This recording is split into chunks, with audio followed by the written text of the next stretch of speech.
Oh my gosh, what is up, everyone? Thanks for tuning in and joining us tonight for our next episode of Echoes of the Astral Sea. I'm just got a few minutes here before we get started. My son, who watches the show, came up to me this weekend and he suggested that to start it, I slap a few packs of Magic the Gathering. So he went out and he picked out this pack for me. He told me if I slap this pack before the show, we'll be doing well. So big shout out to all our partners, Adams Family Gaming. Go check them out at etsy.com/Adams with a Z Family Game. You can see them below. Go check them out. Tell them Big Mash you sent you. We got a Spider-Man pack today. Buy some merch. Pick up some shirts. They got our official DDC merch there and plenty other great Dungeons and Dragons and tabletop merch. We got this Spider-Man Play Booster Pack we're going to open today. Big shout out to Mythical Meats. They have been keeping the crew fed well. Here we go. We're going to slap them here. Mythical Meats, go buy some beef jerky here. All right, here we go. The first card is a copy card. It's on both sides. It says copy and human citizen. All right. I don't know if that's good. Then we got an ominous asylum. That looks ominous. That's for sure. All right. Next card. Here it is. The foil. It's Beetle Legacy Criminal. It's probably not that good. I'm not feeling great about this pack here. Electro Assaulting Battery. I should probably show you, huh? You gotta want to see the art. All right, there it is. Here's the foil that came in it. Big shout out to Eldritch Foundry Eldritch Foundry for making all the minis that we've been using on our show recently. Table of Tales, it's coming soon. Mark, our DM, who's also our editor, has been working tirelessly there. We're going to be able to share so much more soon here. We got Amazing Acrobatics, Spider-Gwen Free Spirit, Grow Extra Arms, Risky Research, Daily Bugle Reporters, Passenger Ferry, Spider Islander. Okay, that art's actually pretty dope. Kind of reminds me of my Minotaur character, Crippy. Y'all might meet him one day. Hot Dog Cart. That's sick, actually. I could go for a hot dog right now. Shriek Troublemaker. Yeah, that's not a good one. Oh, wait a minute. We got one borderless. It's not like foil, but it's a legendary artifact creature. I don't know what the hell any of these are. Anyone in chat, let me know. Let me know what you think. If I got any good cards. I don't know. Hey, we're about to be live here very shortly with the next episode of Echoes of the Astral Sea. Everyone's super, super excited to bring it to you guys and bring it live. So give us a few minutes here. We will be back shortly.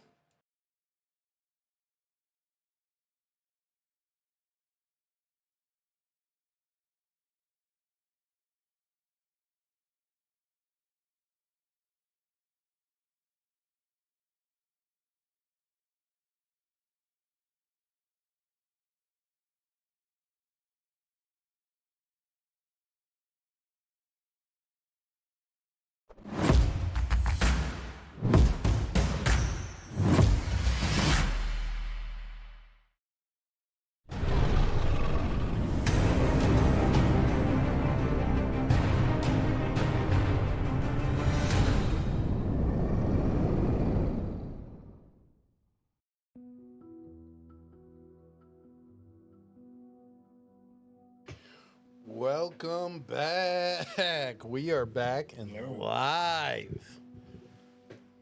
Didn't pull a bombastic bag, man, my guy. Oh, I did not pull the bombastic bag, man. Dayton, I heard that's your favorite Spider-Man. Sorry, he is my favorite Fantastic Four member, unrelated to Spider-Man in every way. Oh, really? Gotcha. He's new to me. That's right. He's new to me. Your favorite was Larvox.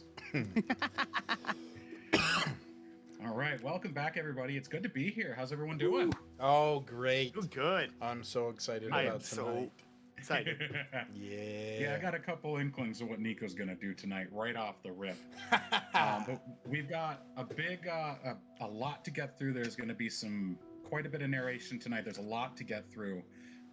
So let's go ahead and get through introductions. We'll do our recap and we'll hop into it. Yeah. So first and foremost, of course, I am Mark. I am your humble DM. I am running a heavily modified Light as Rixus campaign. If you've looked through the module itself, you might recognize some of the things that are about to happen tonight. But generally, I've written it to be a much larger space opera sort of thing going on. There's a lot more going on than just the Xerixian part of things, as the book would suggest. But I've done a lot of work. I'm very excited to bring it to you. And more specifically, I'm very excited to bring it to my wonderful players. Yeah. Included among them, of course, we have Tin Man being played by... Howdy, folks. Dayton here playing the 10-man tonight, and I think we're ready for some rootin' tootin' action, eh? Yeah. I think so. We also have Nico, played by... Greetings, all. I am Alex. I am playing your jolly, joyful Nico. And today might be a little exciting. Oh boy. Of course, we also have Jade, the Jade Fox, being played by... Hey everyone, I am Marina playing the Jade Fox, and I'm excited about tonight. It's going to be an interesting chapter. Hope everyone enjoys. Oh yeah. And of course, we have, playing Velen... How you doing, all? It's Matt, Big Mashu. Thanks for tuning in tonight. I'm so excited for this episode. Mark, looking handsome and dapper as always. And to the people on this side of the table with me, you're all looking so beautiful. Thank you for joining us. I'm so excited about tonight's episode. I just got a few things to share with you guys. We're going to jump right into it. I want to do a big shout out to Adams Family Gaming. They are hosting all of our merch now. Go check them out at etsy.com/shop/Adams with a Z Family Gaming. We got a great episode tonight.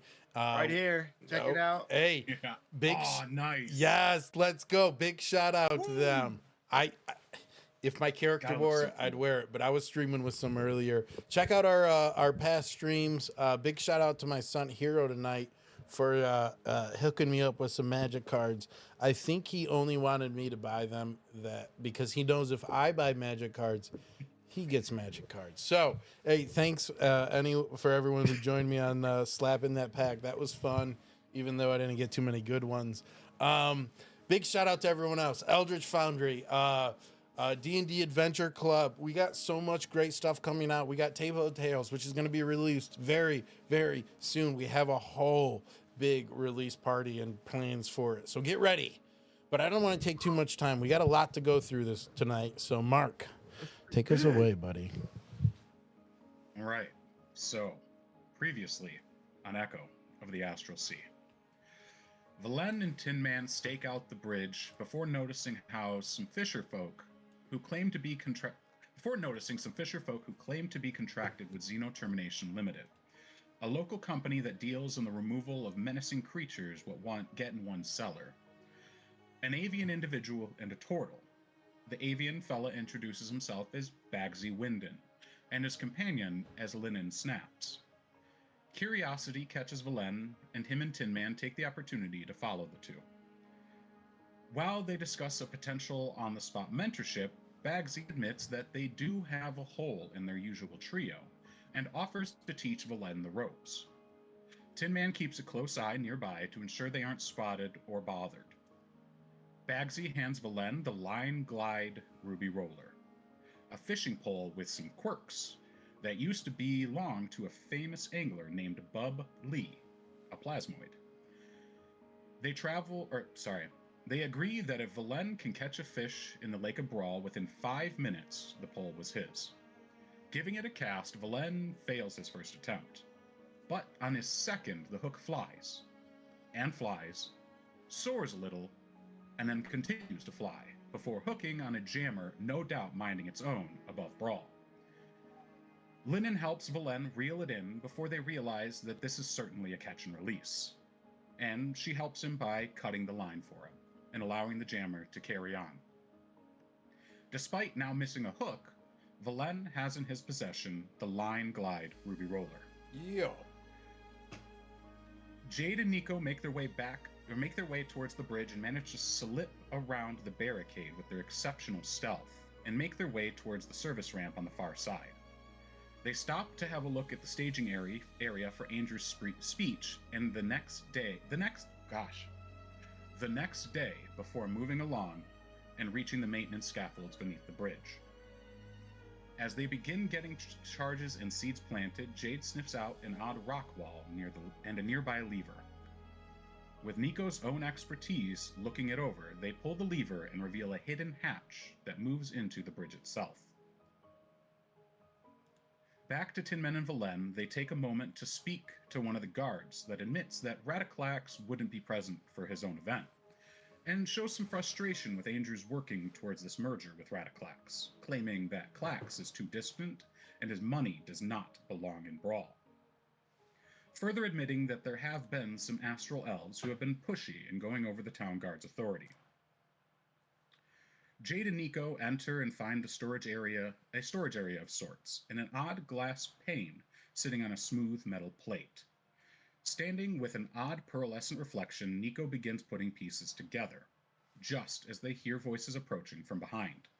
It turns out to be Candaeus and his second-in-command, Rayfel Garnia, arguing about someone who had stolen Candaeus's pipe, causing them to run late. The pieces that Nico puts together are as follows. Andrew won't be up top. He'll be down here in this cubby, with his image projected up top, leaving him safe. Meaning Tin Man's assassination was likely a setup and cast doubt on Jade's own mission. Garnia expresses some misgivings about their activities here, stating that people won't be able to return without breathing it in, before Candaeus shuts him down, claiming that Zeleth wants this place gone, and he's greenlit something special, that they cannot be there when merger day happens. Before sending Garnia to check on Opor, a one-armed Braxit that was resting in a deeper part of the cave, unseen for their ability to appear as boulders when still. Nico, playing a cheeky trick, uses his three of his infusions, one for smell and two for sound, sneakily placing them in Candaeus's pockets to make it appear as though he had unchecked flatulence that quickly drove the both of them out of the cave, earning Garnia his own flatulence pocket rock, trademark. In the midst of getting a good chuckle for his efforts, Nico is unaware that Jade has been compromised, standing too close to a barrel and caught off guard as she inhales the contents, easing her mental barriers just enough for Ephemera to make a move. The previously planted seeds of wisteria begin to bloom prematurely and crawl along the walls where Jade stood, silent, as the Eventide Queen makes her first appearance. Nico. Yes. As you are giggling to yourself as Candaeus and his second-in-command leave, you notice that the seeds along the walls have sprouted, and the vines begin to move their way towards the far end of this alcove. I know you're excited. One second. No. I don't, because I like this part. I'm actually. You said they're going towards the alcove or Jade?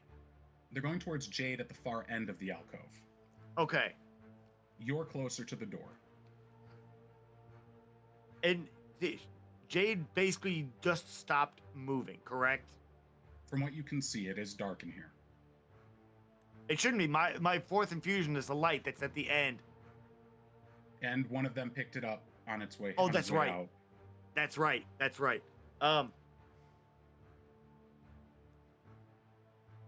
Okay. They weren't supposed to bloom yet. Jade. And not like that loud whisper, Jade. And I'm gonna start walking. Start walking where? Start walking towards, because I'm still invisible. Yes. And save for Jade and the Braxat, you believe that you are the only ones in here. As you move towards the deeper part of the alcove, you can see that the vines coat the dark end of the bridge's nook, and there's a momentary thrashing as the Braxat attempts to fight off the encroaching plants. Jade is no longer visible, and in her place is a cocoon of blooming wisteria flowers, wrapped as if jealously guarding her. The pressure of a creature that has existed beyond understanding, like time itself, stops. Your feet are rooted, and save for the smallest of movements, you find yourself temporarily paralyzed. The seeds she's planted continue to take root and spread across the inner walls. Displaced dirt rattles free from the ceiling, and you get the feeling that the structural integrity of this place will go soon. Tendrils reach out and begin grasping and crushing everything around her, allowing the contents of the hero made to spill into the stone floor and permeate the air. What would you like to do? I am going to cast Vortex Warp on Jade and send her 90 feet behind me. Okay. Hang on. I got to double check the distance. Does Yeah, it require 90 a feet. save? Target must succeed on a Constitution saving throw, or the target can choose to fail. As I cast this, I will call out to Jade. Say, Jade, we gotta go. The timing on this has changed. And I will also don my armor. Okay. So you switch into your armor and you call out to Jade, attempting to break through. After a moment, and as you cast your spell, it does resist. Jade, would you kindly roll, you said a Constitution save? Yep, Constitution saving throw DC. I want to say 17. But I would like you to roll it at advantage, if you could, Jade. sorry, it's a 15.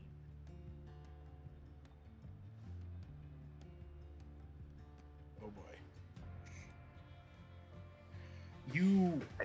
Your magic pulls the cocoon to the far end, and you hear vines snapping, and the entire end of the bridge gives way as it is no longer supported.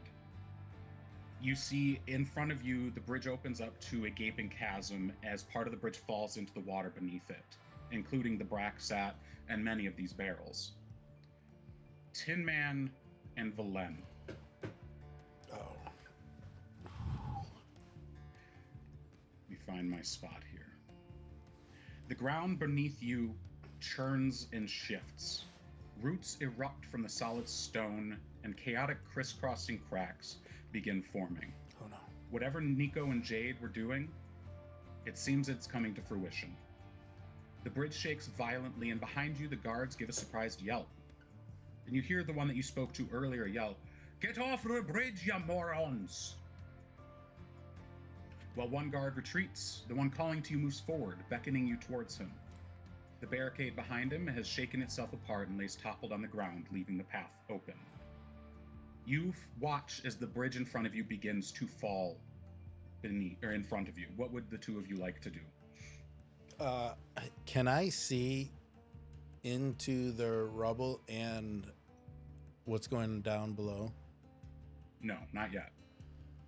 I'm gonna kind of brace myself and look for a part of the bridge that is not collapsing and try to get there.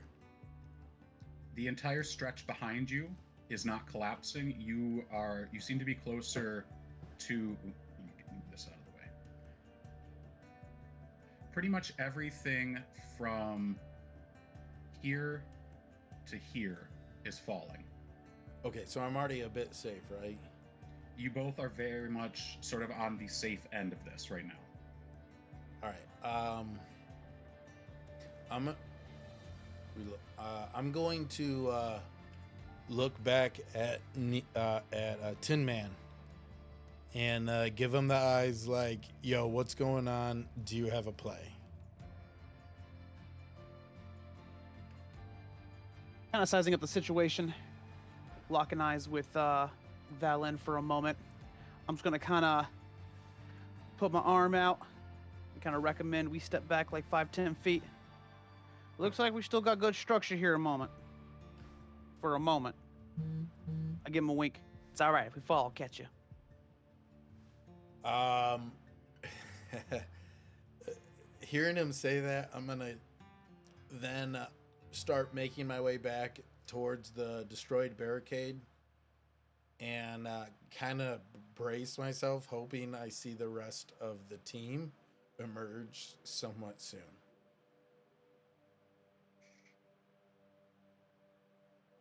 You can see as the two fishermen that you spoke to before, you hear a yelp of surprise, and they seem to be hustling up.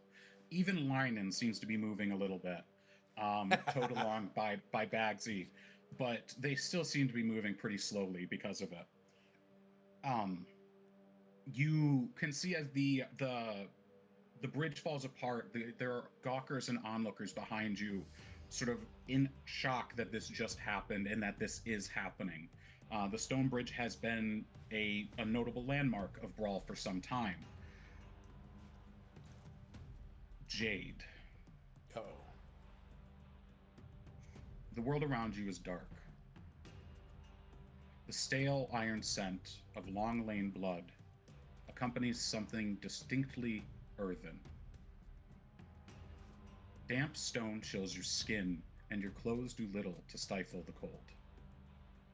The rocks are rough and uneven beneath you, and you can feel the occasional intimate brush of something against your hand or your ankle, or wherever air can touch flesh.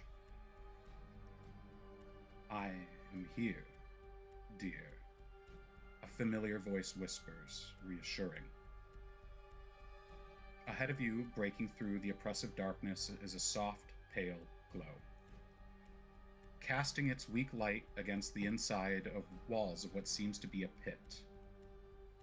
From the pit, a sound of splashing water echoes, then settles. Then frantic splashing again, then settling. What would you like to do? I'm gonna question where I am. What's happening? I was just in the cave. The voice seems reticent to speak. Can I move? You may. You do not seem to be held down or held in any way. I'm gonna walk towards the light. As you approach, there seems to be a well that goes down about 5 or 6 feet, and in the bottom is about 2 inches of water. The water at the bottom of the pit is clouded, and the basin is almost empty. The inner walls of this pool are murky, with dead leaves obfuscating something silver swimming in the last vestiges of the water. Occasionally thrashing desperately in an attempt to keep swimming, you see a silver serpent. Beyond the silver serpent, in the light glow, at the bottom of the pool, through the detritus, you see a key of simple bronze. What would you like to do? I'm gonna reach towards that key. You may. I'd like you to make a dexterity saving throw for me, please.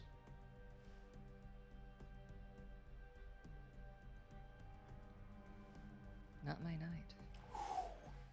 As you reach, the serpent, thrashing beneath the water, notices you and lashes out, sinking its teeth into your hand and drawing blood. It recoils back as if afraid and doesn't stop you reaching for the key again. But you can see as your blood clouds the water.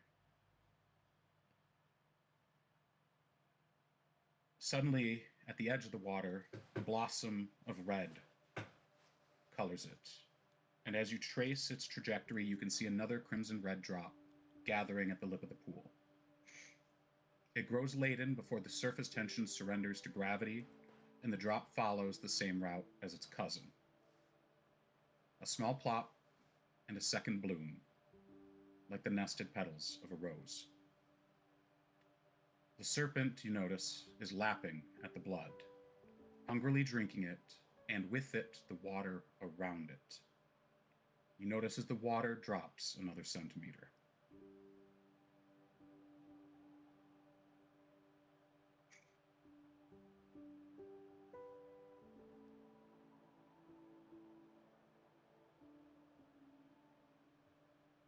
What else? Sorry. That's it. What would you like to do? This key, is there a lock that I can put into it, or I'm just holding a key? You are now holding a key and your hand is bleeding. The room around you is dark, and all you can really hear is the sound of the blood pumping in your own ears.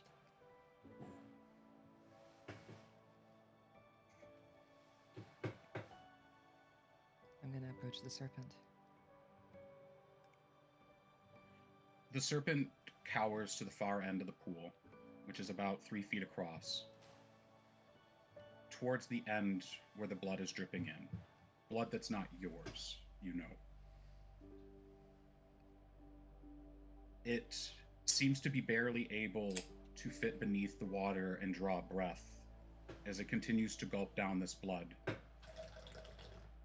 And you notice the blood seems to continue dripping and must be coming from somewhere. Can I look up and see anything above me? As you look up, you see that it pours gently over the side of the pool, and you can see the gentle reflection of a pool that moves up, or a stream that moves up towards a wall. It seems to be pouring in from that direction. I'm gonna aim towards that direction. Am I able to climb? There doesn't seem to be a need to, as while the ground is uneven, it is not steep. You move that way, and the shadows in front of you seem to make way for you. And the pumping of blood in your ears is suddenly met with a soft accompaniment. Distant woodwinds and clinking glasses.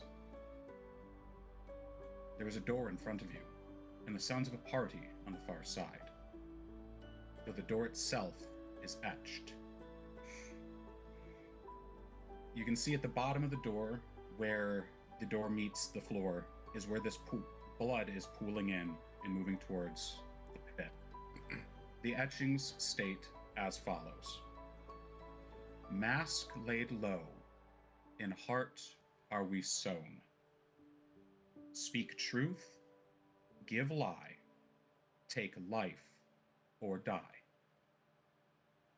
Give name to your master, lest your tears drown you faster. Can you repeat that one more time? Yes. Mask laid low, in heart are we sown. Speak truth, give lie, take life or die. Give name to your master, lest your tears drown you faster.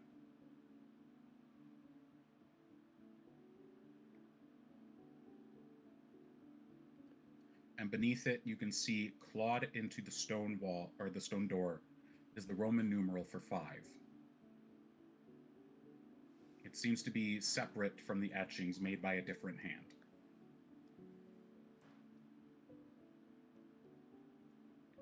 It seems the door would like you to give name to your master.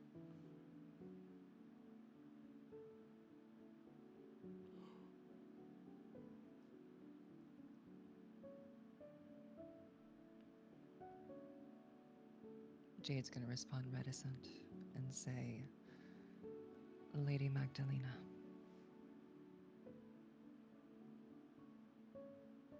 You hear the chilling laugh of a woman who's never laughed, and it arrests your heart in a chilling grasp. The door slides open. It opens silently, sliding into the wall. You're bathed in a warm light and the sound of festivities. Beyond is a bouquet of moving colors, a garden of eloquence and frippery rested in a lilting dance. what seems to be people dressed in elaborate flora of worlds you've never seen arrays in front of you. Each piece of clothing, adornment, or makeup collide to give lie to the perception of a dancing garden. Beyond the corpse of dancing guests are a pair of slender steps that rise to a throne far side of the room. The stairs are steep and exceptionally thin, and the throne itself bristles with dagger-like thorns that would surely pierce any who sat there. And you lock eyes with its current occupant. Golden irises and black sclera, pupils like slits and a calm, self-assured smirk, twisting on a fierce but delicate features.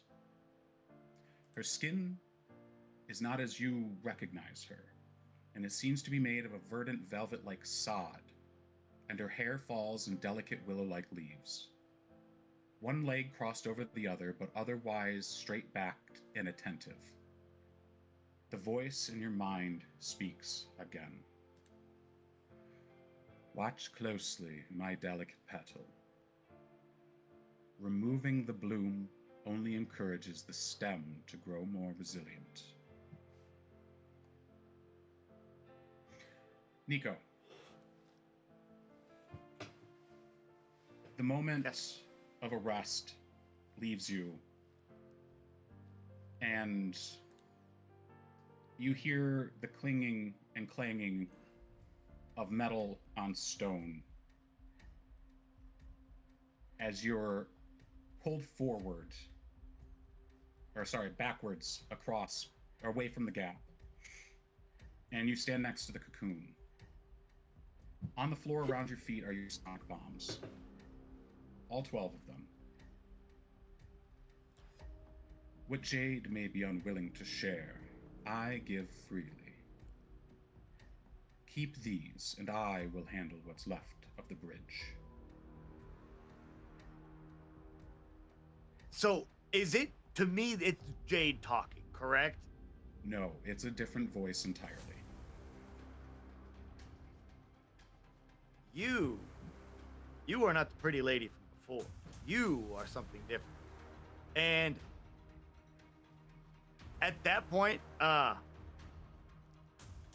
Jade, I hope you're in there, and I'm going to attempt to cast Warding Bond on Jade, which will give her +1 AC and +1 to all saving throws. Okay.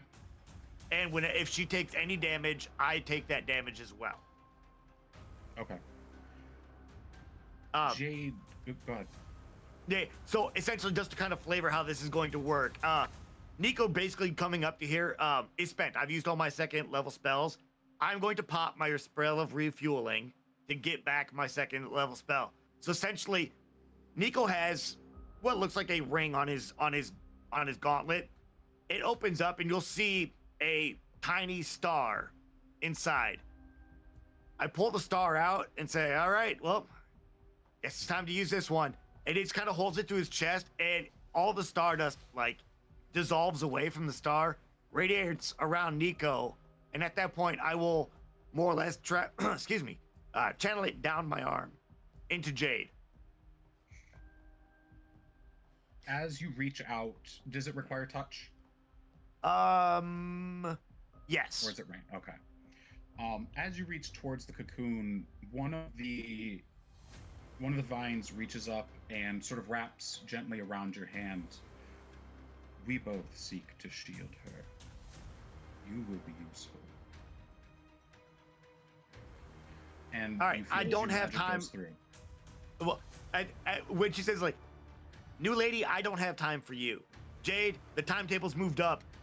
We gotta go. And Nico will, remembering where we were placing them, put all the sonic bombs, most of seeing what the damage is being done.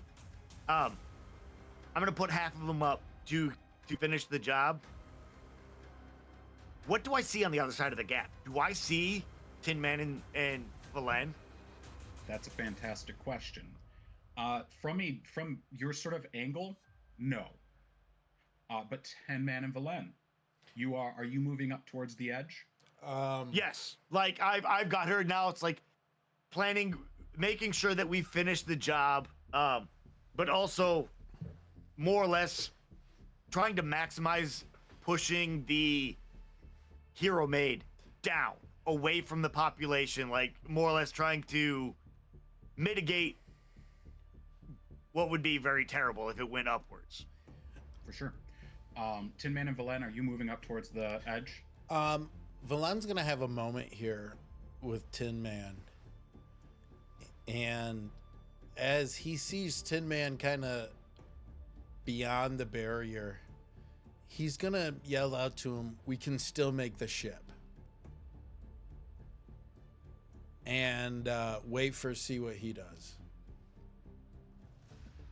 Tin Man will turn around, give him a nod. I think what's crumbled away is all it's going to be. And like I said, if we fall, I'll catch you. And Tin Man's going to go ahead and run up further to see if he can at least look across. He's going to kind of scan the bottom section of the bridge across the gap to see if I can see any sign of where our teammates may have slipped away to. As you approach the edge, you can see that there has been a hollowed out cavity in the bridge itself. And within it, you see Nico standing next to some odd plant growth, like a vine-like cocoon wrapped in wisteria flowers. Nico, you do see Tin Man. Tin Man, I don't have time to explain. It was Candaeus. This is a setup. The bridge is gonna go. Meet you at the ship. And I will essentially cast Longstrider on myself and run with Jade the opposite way out. All right. Are you picking up the cocoon? Yes, like, cause that's Jade, correct? Correct. Yeah, no, I am like, at this point, after casting Warding Bond, I have her on my back, essentially. Like, kind of like, if it's like a cocoon, slung her over my back and try and hold her in place, and yeah. As you situate the cocoon on you, you actually feel what feels like a hand come up over your shoulder and wrap around you, almost like somebody's wrapped their arm around your chest to hold on. It does seem to be Jade's, though it seems paler. But yeah, so you cast Longstrider and make your way out through the scaffolding, correct? Yes. Essentially make it, go ahead. No, go ahead. I would say, yeah, essentially making our way out the safe way, and I'm gonna say when they set the bombs, I say they've got a 5-minute time. 5 minutes, got it. Okay, so you put out about half of them on this side and as far on the other side as you could. So you got 6 of them established, and with a 5-minute timer. So you get out the secret door that you came through, and you notice that some of the scaffolding has fallen away just from the shuttering of the bridge. I need you to make a dexterity saving throw to get off of the scaffolding and back up the service ramp.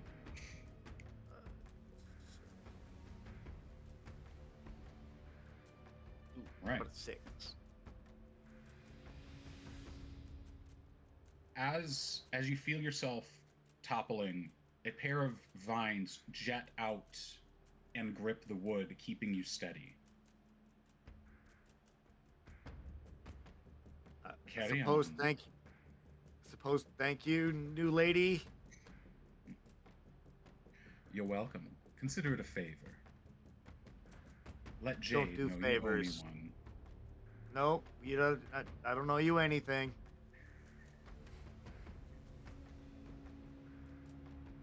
Jade,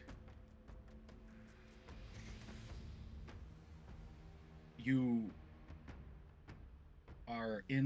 step into this ballroom, and you can see the ceiling itself, vines and flora seem to, almost like a waterfall, ease from the ceiling and just sort of float above you like some sort of hanging garden. The people around you, dressed in their finery, don't seem to notice you. And what looks like an alternate form of ephemera stands from her throne. What would you like to do in this moment?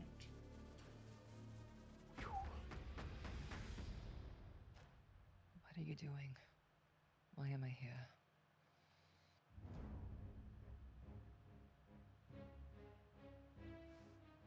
You need to stop cowering, Jade. And I seek to help with that. What I show you here is my final memory before I merged with you.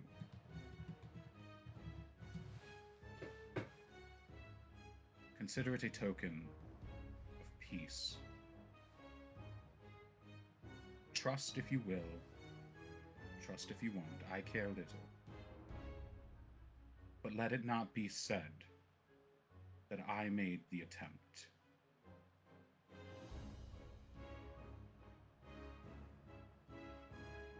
Now watch closely.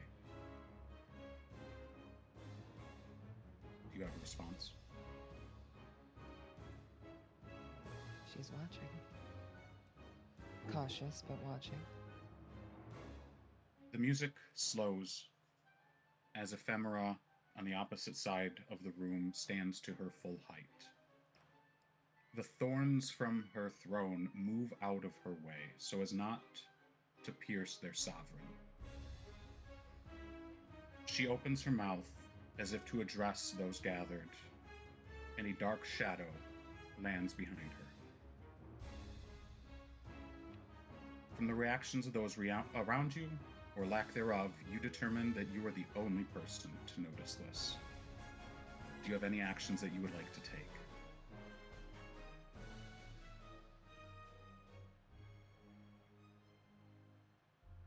Not really, no. I don't feel like there's much I can do. Ephemera's eyes open in shock, and a blade erupts from her chest. Her slender hands explore the blade jutting from her chest, and a choking gasp erupts from her. The sod and vines of her form dissipate like scared eels, melting her visage and pooling on the floor at the feet of the small hooded figure. The figure carries a long, thin blade in her hand, more a needle with a handle than a dagger. And as she lifts her head, years of exposure to that gaze have rooted deep in your mind. And by instinct, you avert your eyes from Magdalena's.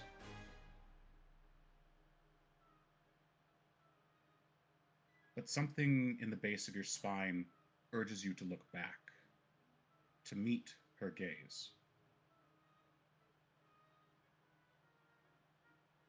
Would you like to? It's trying to make me gaze at who's stabbing Ephemera. It's trying to make you look at the person who's standing over Ephemera's body.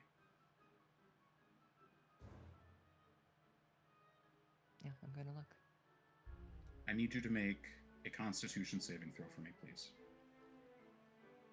And I get the +1, right? Yeah, Yes. +1. And probably some inspiration too. Players Union. Oh boy. Come on. I mean, you guys, I was rolling 20s last time, and I guess I know. Law of You know. averages. Law of averages.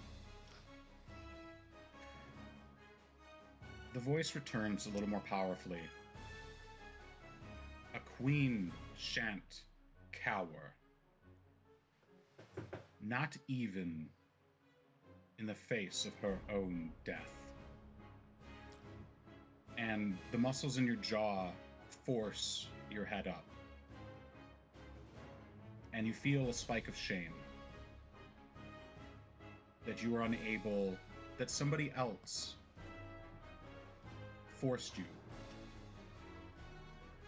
into the situation. Not that you looked upon Magdalena, but that you couldn't find the courage to do so on your own.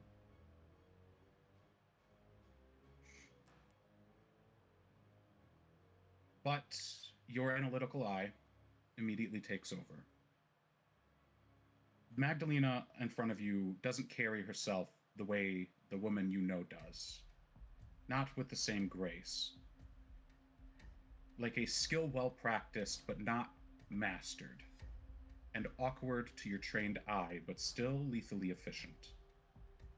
She leans down and rummages in the coiled vines, divesting a palm-sized pod bristling with inch-long thorns. Her eyes lock with yours before she pulls what looks like a small picture frame from a subtle pouch on her back and tosses the pod through. The world around you freezes, and the vines on the ground in front of this figure begin to speak. You know the next part, Jade. Our fateful meeting was the next time I was truly awake. And I awoke running. I implore you to do the same.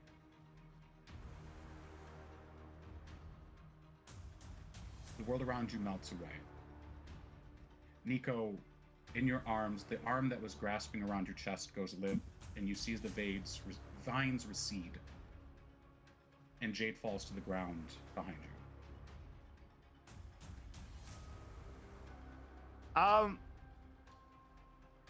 I pick her back up, or it's essentially, new lady, you okay?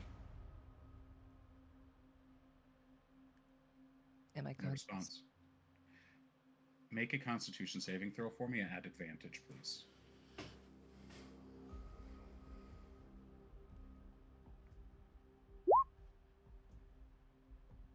You are conscious. And not only are you currently under the effect of the warding bond that Nico has placed on you, you are also under the effects of a potion of heroism, which I should have up here, and I will get you that information in a moment. But you are now conscious. Is it essentially just the heroism spell? It works a little bit differently. Okay.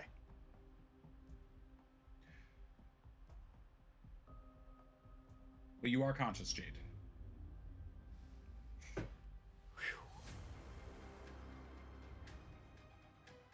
Okay. Yeah. New lady, Jade, and having not heard a response the first time, I'm gonna start going to fireman's carry her again and say, we have 5 minutes, we gotta go.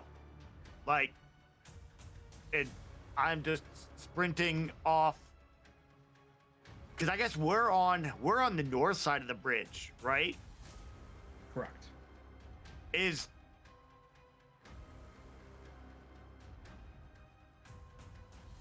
Yeah, I'm going to start working my way back up towards the,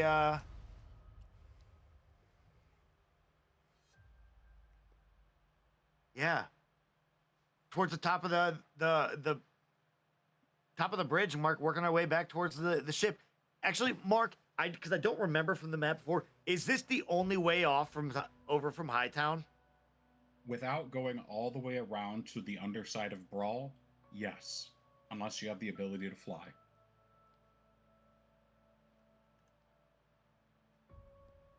No. Oh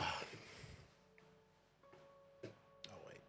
All right. Yeah. No. Then we're gonna make our way back up towards the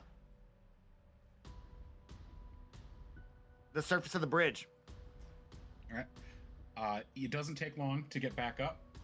You follow the path down here easily, and it's made to be easy access for the workers. You make your way to the top side of the bridge. Tin Man, at the far end of the bridge, you see Nico and Jade appear. Valen, at a distance, you can see them as well. Where does it look they're headed? Where are you headed, Nico? I am sprinting full speed towards the end of the bridge, and that's what, about a 25 foot jump? 20, 40, it's about 60, 55, 60. Okay. I'm gonna look at Tin Man, and I say, Tin Man, say his name and he appears, and I clap my hands. I believe in Valen, and I'm gonna pull out my fishing rod, and I'm gonna cast it across the bridge towards them. Make a dexterity check with advantage for me, please. All right.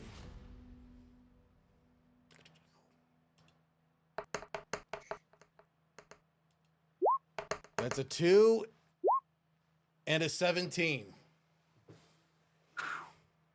It can't be Good said save. that it can't be said that astral elves do not learn quickly. And Tin Man, you see Valen give what almost looks like a practiced cast. The line moves despite not having a hook at the end. It heads directly for Nico and Jade, veered off by about a foot. Nico, you see Valen sort of whip something at you, and a thread move past you. What would you like to do? Jade, you are conscious. You can contribute now if you'd like.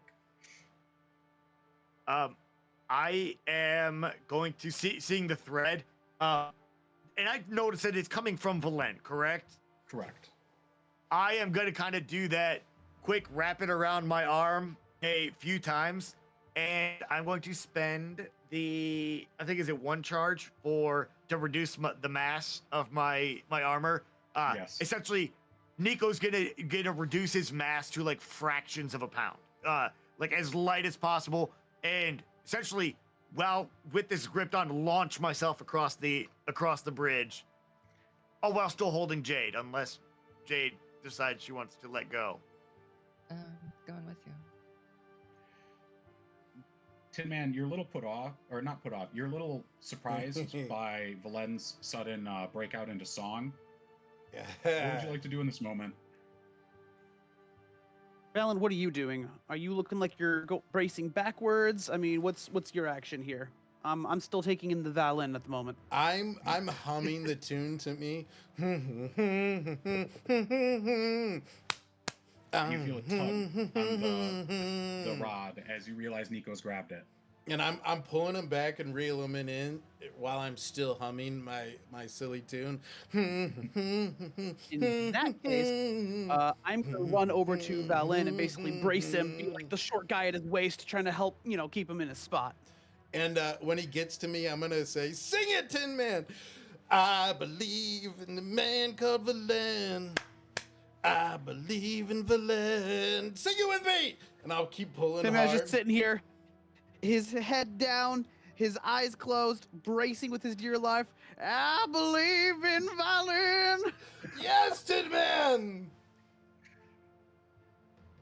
Matt, I would like you to roll a strength check with inspiration. Oh, that's good because I rolled a 4. You also, I Sorry, should say you I- get advantage because And Never you mind. you see me start crying as I start saying it.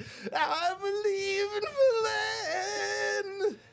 And there's like tears rolling out of my mouth or my eyes as I'm really realizing I'm losing grip of the reel. Timin, you're genuinely surprised when Valen's heels start skidding forward in the dirt. And his song cuts for a moment as he seems surprised as well. It seems the two of you are losing this pull. Nico, you leapt forward and then just sort of fell back down.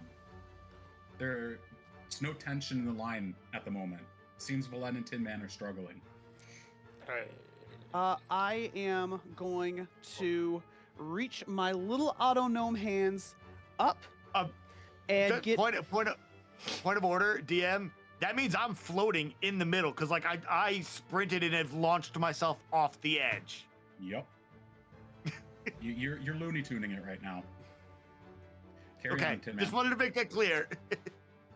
Yeah, I'm going to reach my little auto gnome hands up and get kind of from waist up around Valin. Definitely a very compromising position for the two of us, no doubt. And I am going to start, like, my hand is going to start rotating like a mixer, trying to turn the spool in. All right, Nico, you begin moving forward again, and Valen, relief floods you as you realize it's working again. And the emphasis, the feeling in your song begins to come out again. Nico, as you jet toward the two of them, you hear Valen's song get louder and louder. It's at this point I start saying, "Say his name and he appears. I believe in Tin Man."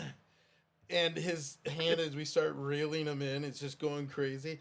I believe in Tin Man. My hand is like smoking and starting to like put off like smoke and sparks.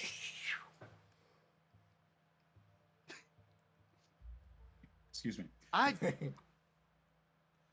What? So have I landed now, or You are about to land. Tin Man and Valen, you can see clearly Andrew's estate, which also means that you can see the sky above it.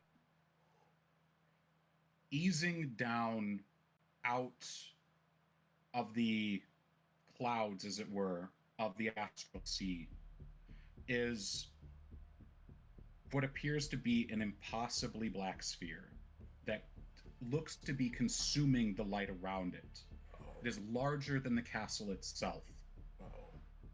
It hovers for a long moment before a blade of immense size breaks from inside, carving a white line in the shape of a wicked smile across the sphere.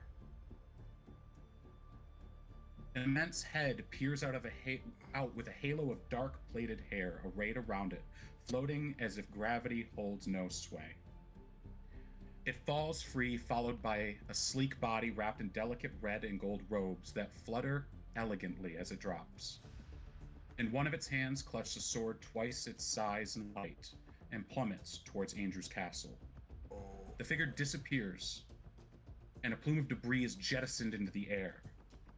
Moments later, massive chunks of stone and wood, once part of the estate, land among the gawking onlookers behind you, and people begin screaming. Jets of displaced dirt burst up from the landing debris, and thuds send tremors through the ground. A distant, desperate shriek permeates the very air, and people begin covering their ears and running away from the bridge in a terrified panic. The sheer volume makes it hard to make out. But the astral sea seems to shout the name back, as the agony of the voice echoes the name. Flatland! And I think that's a time for us to take our break. Oh my God. Oh boy, we will be back shortly. Oh my gosh. What a cliffhanger here. I got you guys for a few moments here before we dive back into that and how much trouble I've brought onto this crew. I want to give a big shout out to all our partners here that made everything possible tonight. First of all, Adams Family Gaming. Go check them out on etsy.com/shop/Adams with a Z Family Gaming. You can see all their great merch. Alex is actually wearing some tonight. You can go watch our past streams of me playing Dispatch and see me wearing some great merch they have. They got our official DDC merch and plenty more tabletop great gear. Big shout out to Eldritch Foundry, who helps us bring all of our minis to the table. You're going to see plenty of those coming up here with Table Tales, which is going to be released very soon. I was just sitting down and planning the release schedule with Mark and all the team members here soon. Big shout out to Mythical Meats for keeping our table stacked with great snacks. You've been seeing me eat them. I'll probably have one here when I get back from break here.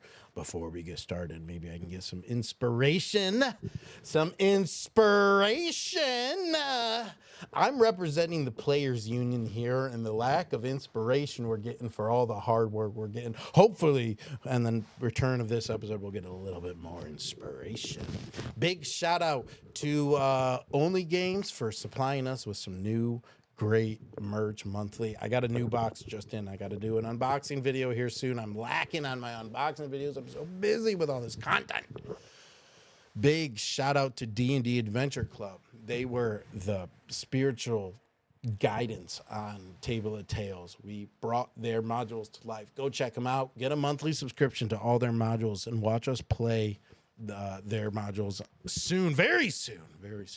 All right, there's plenty more partners all over. Big shout out to everyone on Instagram. We're at 25K, baby. Let's go. Let's do it.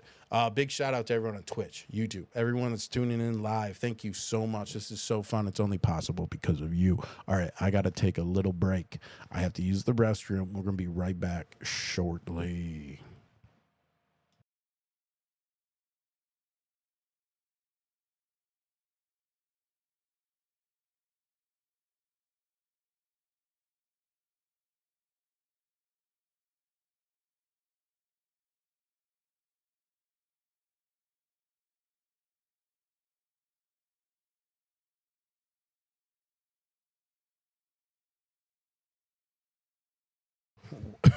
Welcome back. Oh my gosh.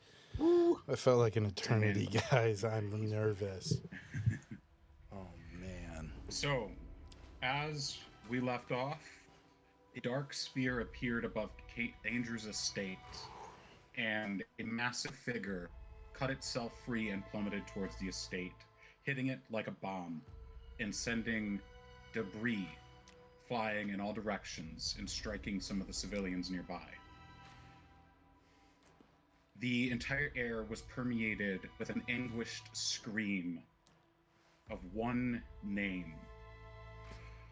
Fallen! Oh boy.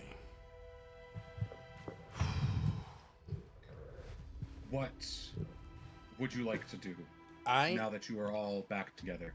I am like petrified with fear, and I'm just looking at the state as it crumbles, and I hear the voice and it's echoing in my ears as I have that like 500-yard stare, and I'm not there. See, if Nico, when Nico hits, looking at it, we have to go now. No, that not just that. I don't know what that is. This bridge is going. We have 5 minutes. We cannot be in brawl. Bad things are about to happen, and I'm dragging Tin Man and Valen if possible. Like we're like, we have to move. Yeah, as he's dragging me, I'm stumbling, looking off into the distance. Where do I clock the two gentlemen who gave me the fishing pole? It seems that they have moved well ahead and are within the press of people escaping. It is a little difficult to find them with all the movement. All right, I'm gonna put the reel back, and in my head, I'm thinking about the ditty and how I don't want to appear right now, and how small I feel with hearing my name yelled over this whole place. And you'll hear me say his name and he'll disappear. I don't believe in Valen. And I'm like shook saying that over and over. Are you doing this audibly? Oh yeah, you can hear me like. I assume coming out of her own little stupor here, how is Jade looking right now? Jade, How am I looking, Mark?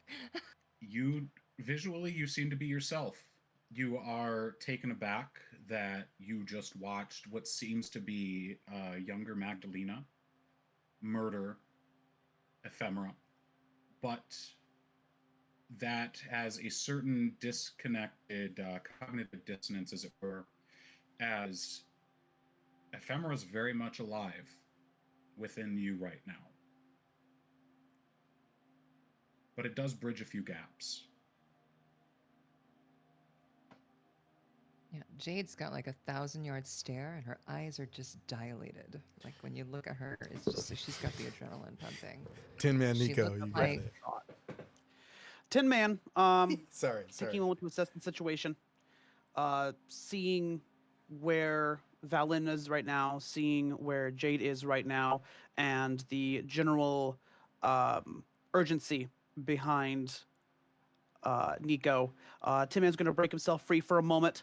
You focus on these two. We need to get back to the ship. You said the time zone's been moved up a little bit. That's all right. We can still make the best of this. We ain't got a crowd to deal with this time. Get them going. I will meet up with you, all right? Tim, man, I'm gonna be 100% honest with you. I don't know if I can contain both of these. We all move now. Candace, Sorry, buddy. Like, I understand, but I got to get something important to me. Get moving. And Tin Man's going to break off towards the east. I'm going to take us All right, back to the larger map. as he says this, because it is not concentration, I'm going to use another spell slot and cast Long Strider on Tin Man. Move fast. You got 10 extra movement. Beautiful. On top of my monk movement, I am booking. Say his name and he'll disappear. I don't believe Valen. Nico's going to grab Valen by the side of his head with like his massive gauntlets. Like he's wearing it. He's in his full battle suit now. But Valen, you'll notice they don't feel hard, and they, in fact, feel weirdly soft. Like this isn't how armor should feel. I said, you have to get this together. I don't believe. You're right. They're doing something. They're doing something bigger. Candace was in that. There was a whole bunch of this weird gold stuff down there. I don't know. It's bad. Let's pin this whole thing on Candace. Get out of here. Get us to the Can ship. you do that for me, Valen? Get us to the ship. We gotta go. We gotta get to the ship. And that's Do you have a way? and that's do you have a all way I'll to not say look like- as I start muttering, like, say his name and he'll disappear. I don't believe. I am going to, Valen. Unfortunately for Valen, lose the fast and the glasses. Oh man. Don't be you, be Candace. He's way too distraught to make that type of emotional detachment from his character, but he will like start losing at least the jacket. Say his name and he'll disappear as he hands the jacket to another stranger, and he'll disappear. I don't believe in Valen. And he's looking for anyone to take the jacket, even though there's not really anyone around. A late person running past runs into you, and it falls to the ground, and a few other people trample it as they run past. And I'll see it as I walk away from it. And make my way following Nico and Jade in a bit of a crybaby stupor. Nico, it seems that you've got Valen moving. Jade All right. still has her 1,000-yard stare. But is Jade moving? Like if I were to like hold her hand essentially and lead her along, it's like, Jade, if you're there, because I'm gonna like as I grab her hand, I will kind of pulse that stardust over and really like over the warding bond. Say, Jade, I really need some help. You don't have to be here, but I need you working. Let's get to the ship.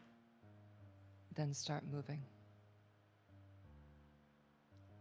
Nico will stop running, look at her, it's like, what have I been doing this whole time? And then start running again. Wait, you guys are gonna start running?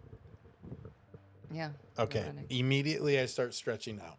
I'm taking really long time as I start doing the say his name, he'll disappear. As I see you guys get further away, I'm getting ready to run It's though. just habit by this point. So, oh my gosh. And I do start running next to them with a big pouty face. As Valen falls into muscle memory, what looks to be the top half of a tower lands in the city block in front of you and rolls several of the buildings. Anyone that had been hiding there will surely not be making a sound now. I really wish you didn't Tin say Man. my name before all this. Tin Man, you're heading to the east, I presume, to find the Stargrazer, correct? Absolutely. Are you approaching in any particular way, or are you making haste? I'm making haste at this point. Seems plans have changed and the need for chicanery is no longer there. Your haste pays dividends as you realize that around you there is no people. Everybody seems to have made their way away from this place as quickly as possible. You find the same barn that you had stowed the Stargrazer, and you climb the same ladder. As you reach the loft of the barn, the bright light of the far window illuminates a silhouette that billows gently with smoke. Well, well, well. Scene of the crime and whatnot. Good work, Tin Man. Yeah, it didn't exactly go as planned, did it? Ah, but what's the plan? If you get what you wanted. I get the feeling it wasn't us who was supposed to make that draw, was it? Well, regardless of who it was supposed to be, our old prince definitely bit the bullet. And my friend, while it wasn't yours, a deal is a deal. The man upstairs got what he wanted, so you'll have your cover. Take a moment after kind of staring out over. Sit back, lean on my gun for a moment, take a deep breath in the panic of everything. Just what's old Ratty up to?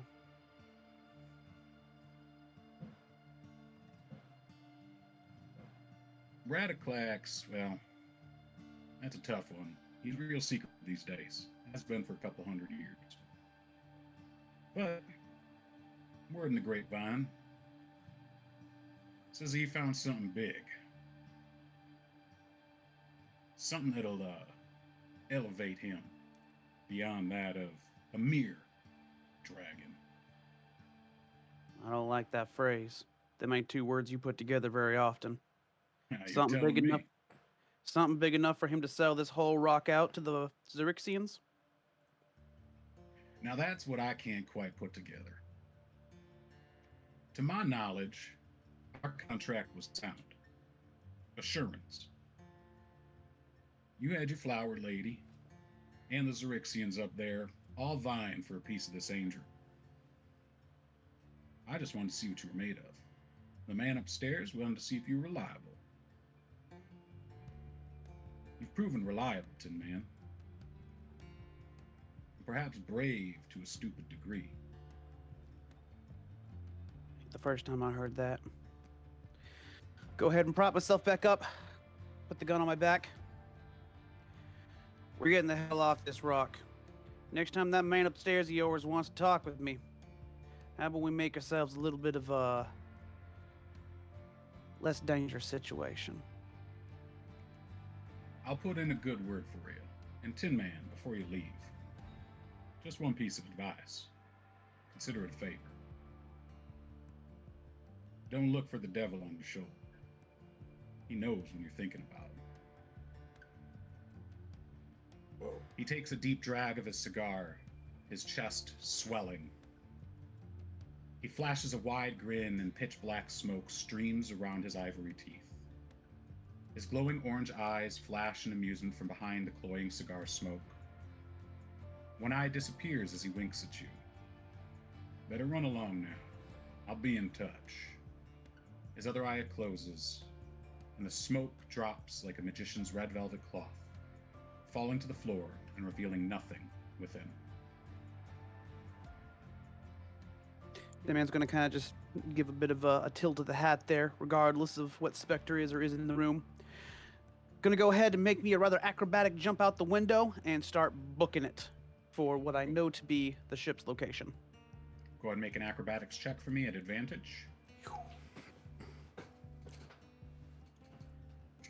And then what route will you be taking back to the ship? Well, given the circumstances... Oh, a nat 20. oh my gosh, that deserves So inspiration. Hit the proverbial ground running. And the way I see it is there is no crowd, but there is a whole lot of damage happening. So I'm going to take the most literal crow's fly route possible. I will get myself up past this initial farmland, up on some buildings, and I'm basically going to parkour my way straight across. All right. With a natural 20 in acrobatics, you don't even need the advantage. You fall gracefully, climb gracefully, and run gracefully with little issue. Love it.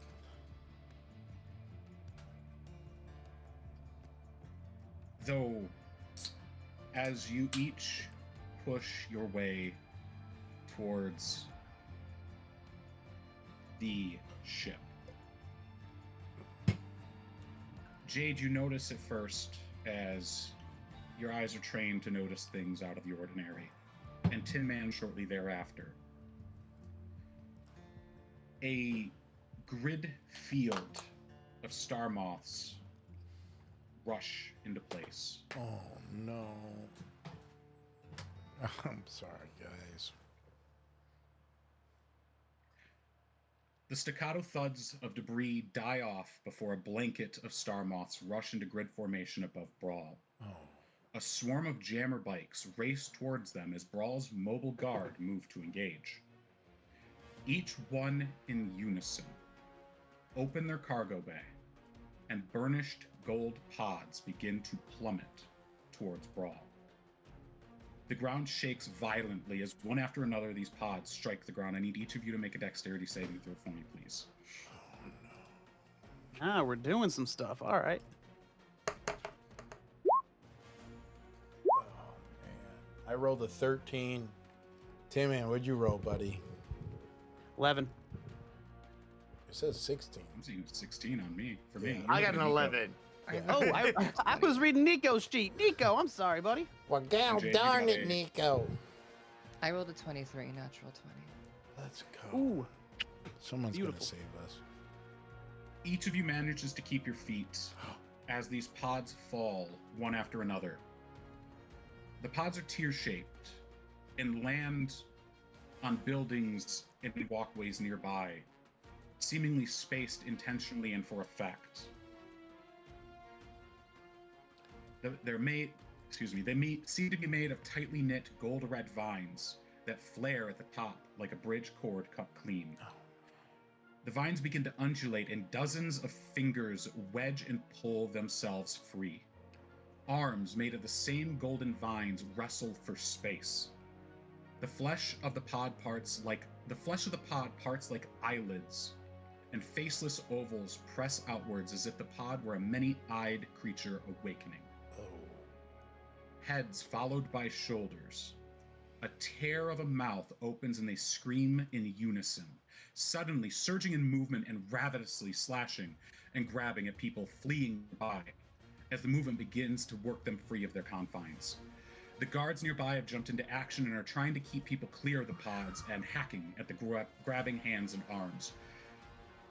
One lands in a building up ahead of you, and these arms reach for you as you run past Nico, Valette, and Jade. There's enough room to work around and maneuver, but there's a press of people being grabbed from their group and being pulled towards these pods. What would you like to do? Yeah, feeling the press of the people and reverting to my training, I know I have got to get away from the crowd.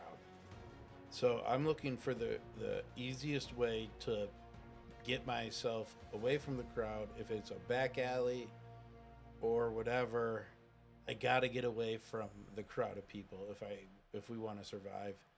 But I'm a little cautious, and I'm still kind of shook. So I'm kind of looking for the alleys and stuff, and about to dart, but also waiting for the crew. Nico, Jade. So you said this pod is like basically dropped in front of us, and the creature's crawling out, correct?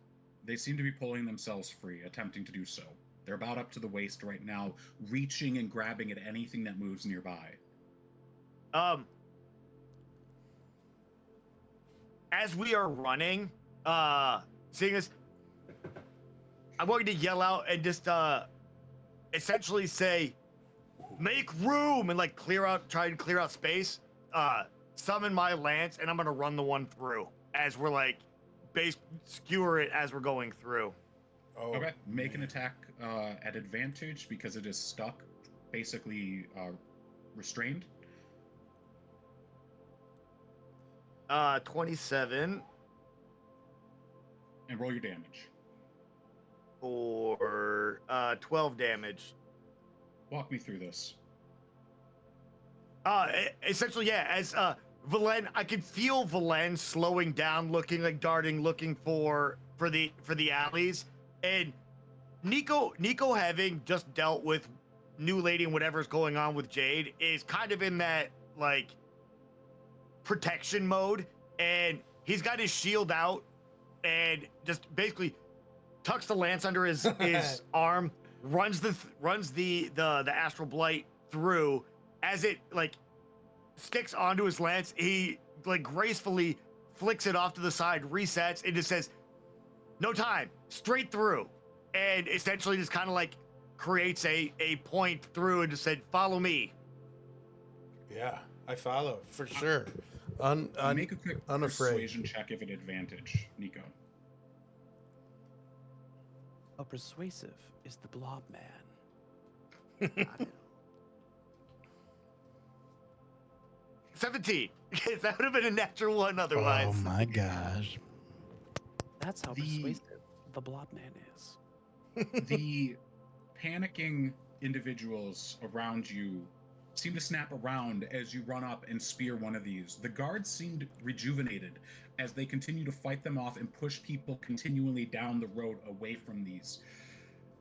They start to fall in behind you, and you become a wedge that gets through the crowd, and people begin to filter in behind you, all moving in unison. Everybody look at that blob man. Follow him. I like what he's doing. Yeah. Drastically speeding up your approach. Valen and Jade, are you doing anything as Nico takes the lead here? I have my just my laser pistol out ready to go, but I'm still like dazed, but I'm kind of there. Like I'm ready to attack, but I'm not ready to lead. And I'm still kind of humming the hymn to myself, the one where I disappear.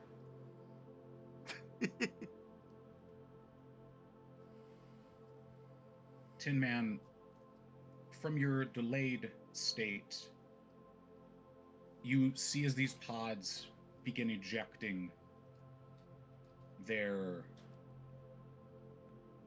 Contents. contents. Thank you. They begin ejecting their contents, belching forward these astral blights. I have sent a picture so each of you can see them. Horrifying. Thank you. Each one seems Nice to be carrying about hairstyle. a dozen of these, and they pour into the streets, chasing down anyone that has straggled behind. So are these basically like just really nasty twig blights? Like space twig blights? Well, as you notice someone tackled to the ground, too distant to get a shot off, but far enough to see, they seem to scream, and their fingers turn black and their skin turns blue as the vine blade on top of it seems to smolder with heat. It seems that unless a twig blight steals the heat of those it attacks, yeah, it's exactly like that. Except for all the parts where it's absolutely not. No, this is a horror beyond my recognition. Okay, Tin Man is going to prioritize getting out of here. Smart. However, if I am moving with sufficient speed and grace, he's not going to let people suffer. I will have my gun at the ready, prepared to clear ahead as necessary.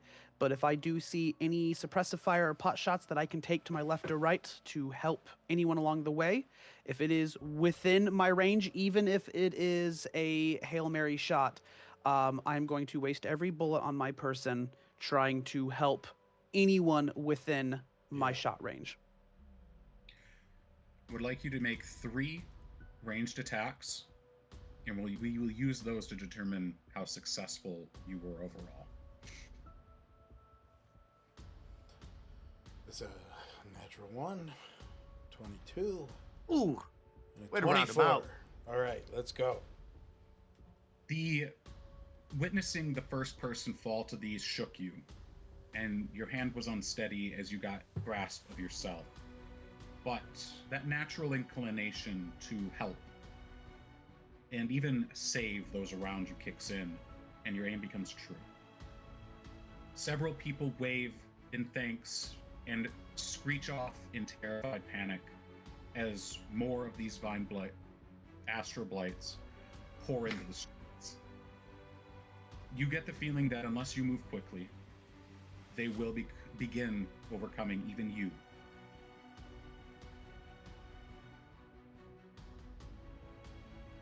That said, as you make your way towards the ship, you see what looks to be the rest of the ships. Desert brawl in a flock. Every possible vessel at the docks that had even a single individual capable of running a jammer has deserted the docks. Uh-oh. That brings us back to Velen, Nico, and Jade. Tin Man, you are making solid progress towards the docks. Jade, Nico, and Velen, as you press through and you get this surge of people following you, you reach the docks to see that many of the ships have already taken off. There are a few left behind, including the Elatern, your ship. But people are here in droves, and each of them is looking for the easiest escape. That happens to be jammers. You approach the docks, and you recognize the Elatern, as it was described by Sable, whose description did little to truly encapsulate the Elatern. The ship is absolutely overgrown with roots and foliage, focusing heavily around the stern area. The foliage is pulled back from the main throughway, leaving plenty of space to traverse the ship on foot. At current, there are no weapons on board, despite Zar's attempts. You can see at the whale, as people are attempting to gather and board your ship, Charlotte and Arnott are there yelling at folks to hold on and to proceed calmly. You understand, of course, that it's very unlikely. But you could see the two of them attempting to get people on the ship in a single-file fashion, so as not to fall off of the gangplank. What would the three of you like to do? I'm gonna immediately fire my laser pistol in the sky. Bring some quiet to the whole situation. So immediately I see the crowd, bang bang, I'm shooting up in the sky to draw us down. And I will, well, when he does that, I will back him up into saying, all right, calm down. One, single file. And then I'll... Jade. Oh, go ahead. Jade is also going to. I'm sorry? No, go ahead. Jade's gonna whip her rose whip a couple times in the air. Oh. It's gonna cause a whip cracks. And that's gonna kind of like, it's just like try and get people to back up. And Anime robot pose. And if they don't listen, I'm gonna start aiming at them. But my laser gun is kind of just in the sky. Is that we make our way to the front of the line to make some order and chaos to this. situation. You fire your weapon into the air. Jade assists, and as does Nico. I need you to make an intimidation check at advantage. All right. That is a natural 20, baby. Let's go. I don't even got to roll it again. Oh, do I have to roll too? You do not. I was asking Valentu at advantage, so. Yes. Oh, okay. And Yeah, because each of you gave him advantage through your help actions. Yes. Almost the entire dock area for about 200, 300 feet immediately quiets. And a voice calls out, "There's not enough ships!" I'm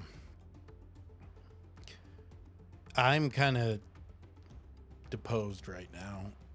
I've brought calm to the line, but someone else has got to take over here as I quickly make my way past the line up onto the main deck of the ship. As you climb the gangplank, Arnott reaches down, grabs you by the hand, and helps you up. Thank you. Welcome aboard. We have to get It's going. getting hairy. We have to get going as So soon as no- possible. Where is your thin man? Is he too short to see?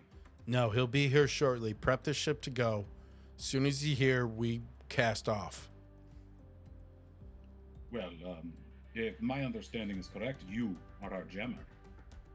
Of course. And I'm gonna look over his shoulder. Do I see through all the like vines and stuff a place a jammer could jam? On a ship like this, you know that the jammer on most ships are located within the ship itself. All right, and we have the ship here. Wow. Yes, welcome to the Elaturn. Seeing all the vine, I'm going to put my laser pistol over his shoulder and take a shot at where the door would be to like clear it out. As you take your shot, a pair of antennae sort of break out of the doors. Oh, beans. I thought No! you guys would be back soon. And Czar steps out. Oh my gosh. A sight for sore eyes. Where's the jammer? Downstairs. Follow me.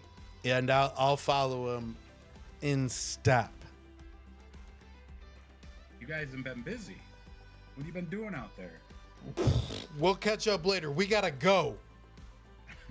You got He that? looks out one of the windows. Oh yeah. Okay. You got the crab Mac ready to go, right? We need some crowd control ASAP. I can make it look good, but it's not running up quite. That's all I ask, buddy. That's all I ask. He snaps a salute and heads below decks. And I'll follow to the jammer and to assist if he needs help with the crab crawler. He takes you past the room for the jammer. You can see that I've got it right here. It's in a sort of open alcove. And in the center is the floating chair that you received from Yaroslav. And I'll kind of walk around it in a circle and like rubbing my hands.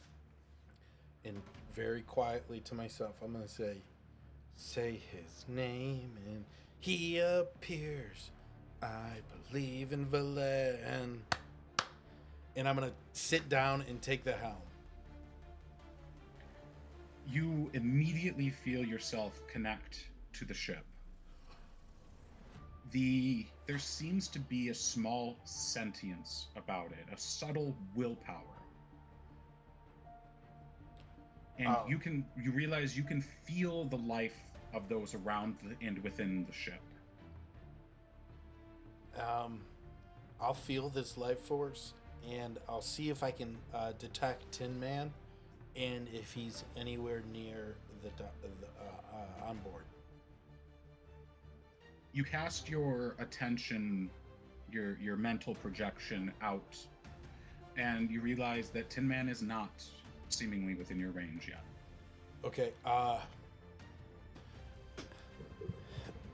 Is Czar near with his crab crawler?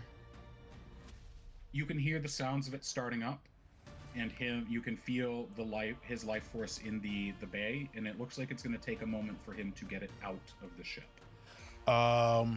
Okay. I'm gonna just take the helm and wait. Jade and Nico, you see Valen Yes. rush up, and Charlotte and Arnott help him aboard. And then the ship seems to float as if somebody is sitting in the jammer. There still seems to be a couple hundred people between you and the ship. What would you like to do?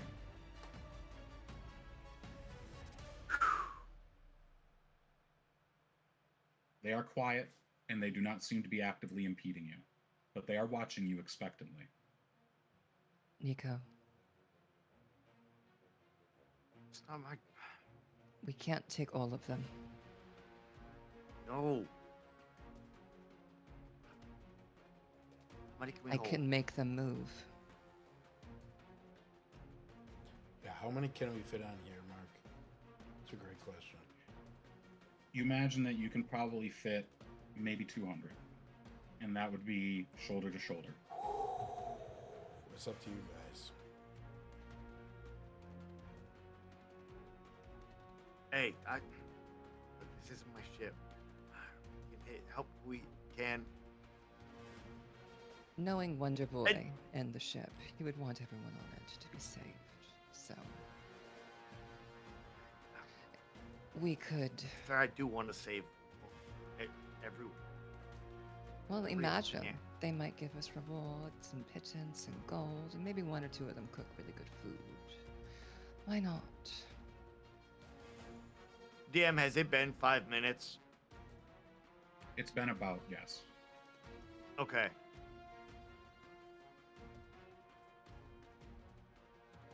You know, don't think we deserve the rewards, but we kind of do.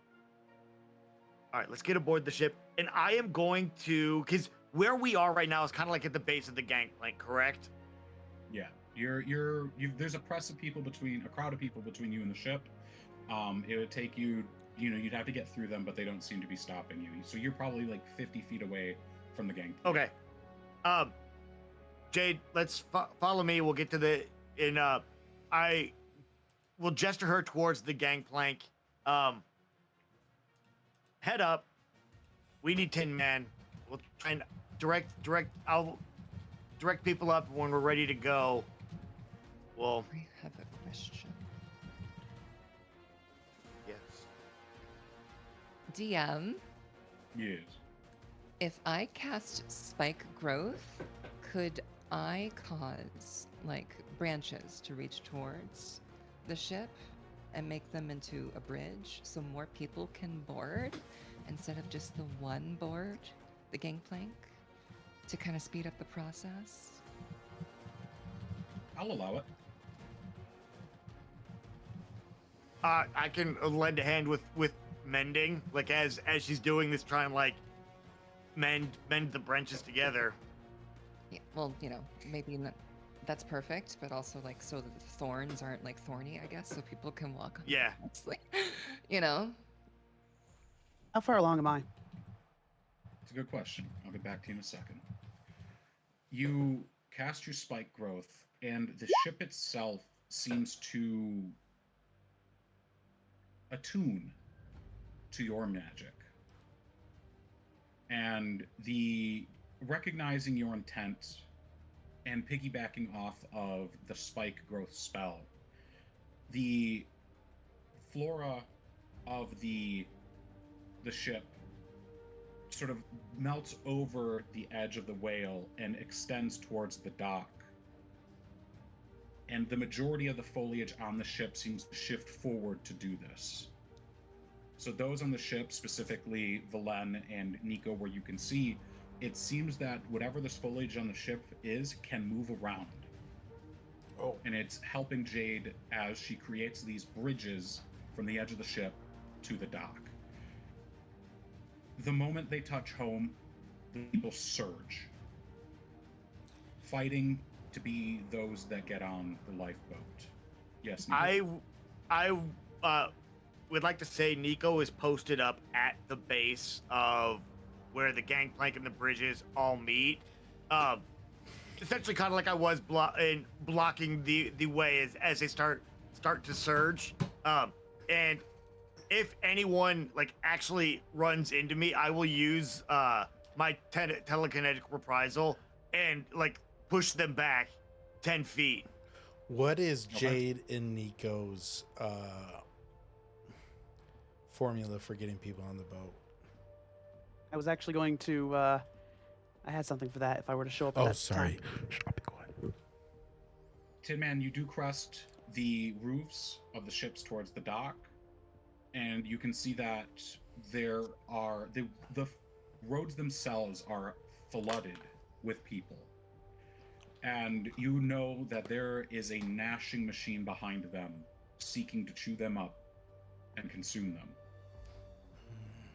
Ahead of you, you see a few solitary ships boarding folks. One of them is an overgrown galleon of sorts, and you recognize your friends, including Arnott and Charlotte, the spy you met earlier, trying to help people onto the ship.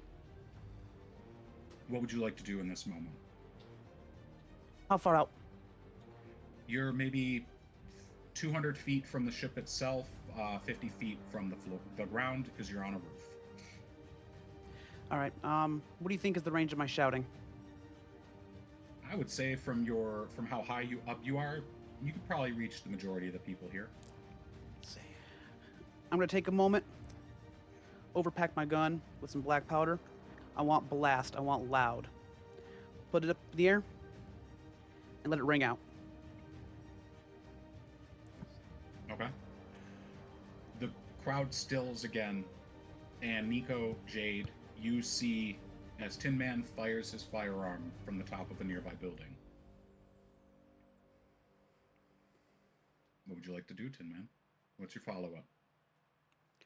Kind of swing the rifle back over my shoulder, way too oversized for the small figure that I am, but I kind of poached myself up as big as I can, being high up as I am. We're gonna do this the right way. Women and children first. Elderly and infirm second.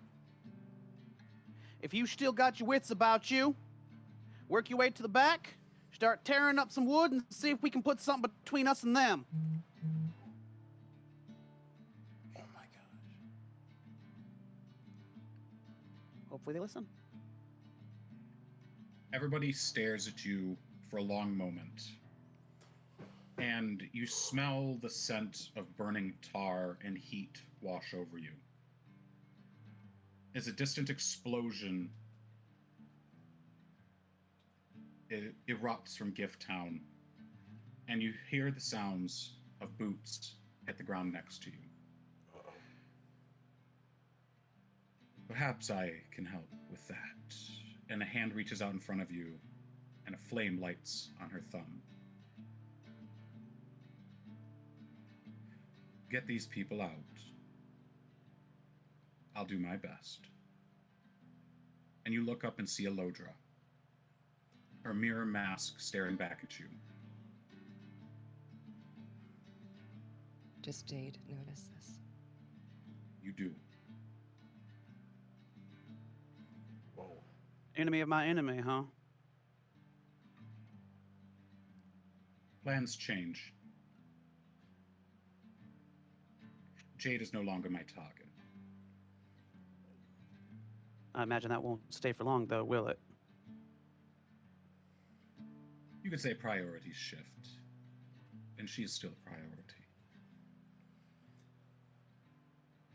We'll get as We many don't as let we go of can. her. See that you do. She turns, and you see as she seems to be burning hotter than the first time you met her.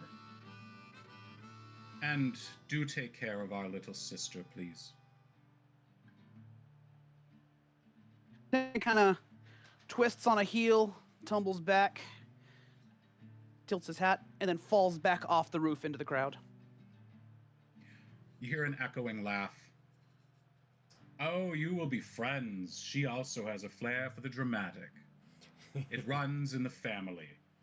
and the entire roof of this building erupts into flame, and she seems to hover above it, and the roof lifts off, and they both launch towards the Astral Blights.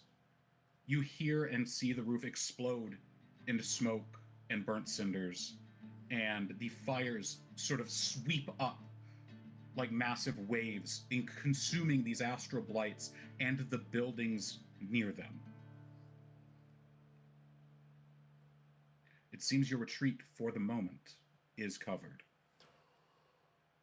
As soon as Tin Man hits the crowd, he's going to start booking his way between people's legs to make his way up to the gangplank. And again, the whole way basically shoving people left and right. Come on, come on.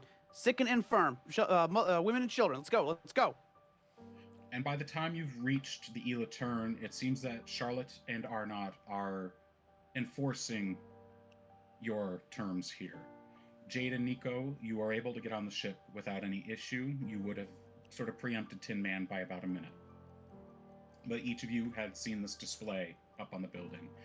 Before Elodra leaves, Jade, do you have anything that you'd like to say or do? As she takes off in the fire, Nico's like, that's so cool. And then as the buildings all burn, that is very much less cool. And Jade, Nick, hold on. It's Jade's. Yep. I asked Jade. Are you're everyone on the excited? ship, or are we still waiting for people to get on the ship? People are still boarding. Yes. As a last effort, am I able to cast another spike growth to create a wall around the people that are boarding, so that way there's extra protection?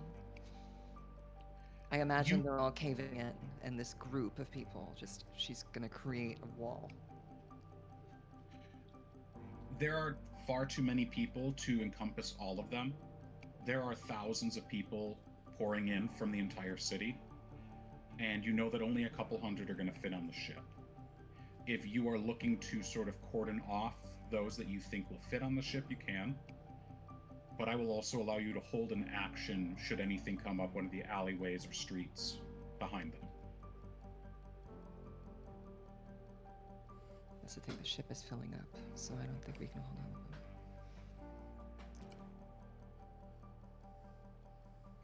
Jade, get on the ship. I'll hold the entrance. We'll give Tin Man about another minute. And then we leave. That seems fair.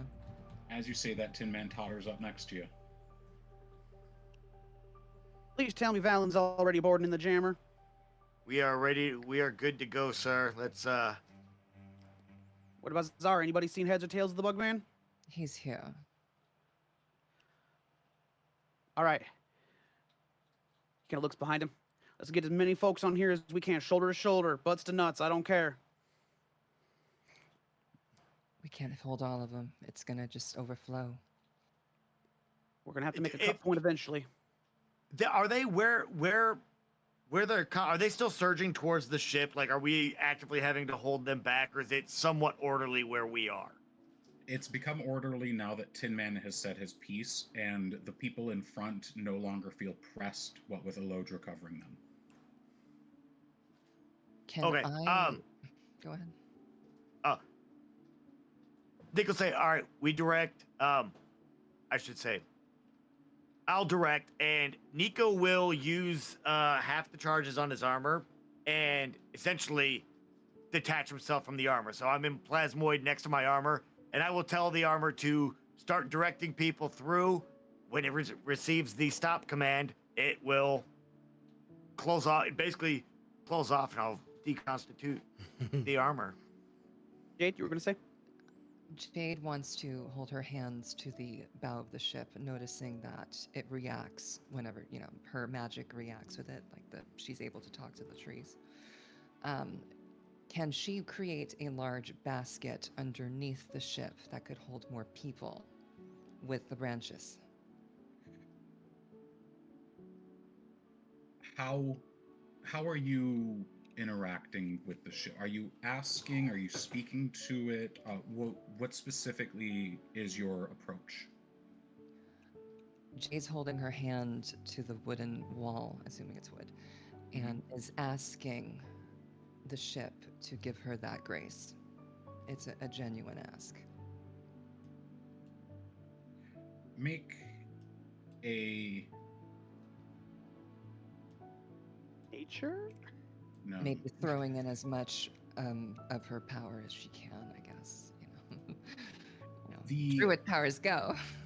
the extra vines that sort of retreat from the bridges reallocate themselves to creating what looks like a round sloop of wood, like a laden carrying cloth, like you would carry something underneath a helicopter, attached to the ship.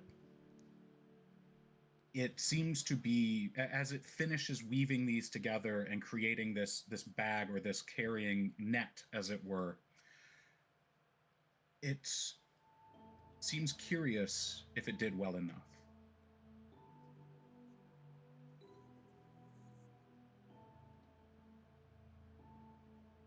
Approving. Jake gets approval. It pulls back its connection, and the ship shifts upwards, breaking the branches and reforming them to lead into this sort of catch underneath the ship. People begin streaming on, and Valen, an immense pressure washes over you. Whoa. A voice touches and rocks the ship in your mind, and you hear sobbing. No. The pressure gets closer, and it seems to be coming from the far end of Brawl. And your wife's voice reaches your ears, calling for you. Oh no. The rest of you on the top of the ship, you hear a voice call out to you. You look like you could use a hand. And the Galatine swoops in to the berth next to you. You can see Mert and Tarto on top, and they get the gangplank out and start getting people on the ship.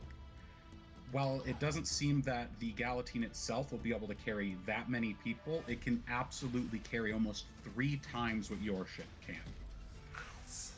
We've got the Nautiloid on the way in as well. Oh my gosh. As I feel this, I feel like a rush of relief over me as I can feel all the souls connected to the ship feel the relief as they see the 2 other ships come in. And that relief is palpable, Valen. And it strikes you like a wave. And for the second time in as many months, hope blossoms in your heart. Well, you should probably be getting out of here. Looks like you're laden. Hesitating as I process all the emotions coming over myself, I'll pull the ship off, and as I feel its connection, can I feel where my missing wife's energy is coming from? You cast your consciousness out, directing it towards the opposite end of Brawl, where you felt this immense pressure and the voice reaching out to you. A blinding light approaches the docks, and your wife's face is at the head of it, carrying a sword twice her height, and with a blindfold pressed around her eyes. I'm gonna pull the ship off, and as absolute fear rushes over me, not that I want to leave.